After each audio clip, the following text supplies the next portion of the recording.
ሀገር በአቋራጭ አይለማም። ሀገር በእቅድ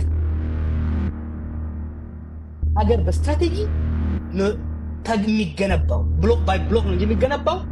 አሁን እነሱ እንደሚሉት በየኮ ሀገሪቷ እንደሰው በደረተ ሰው እኮ የራሱን ንብረት እንኳን እንዲያይጫወትበትም እንኳን ያገር መጫወቻ እኮ ነው ያደረገው።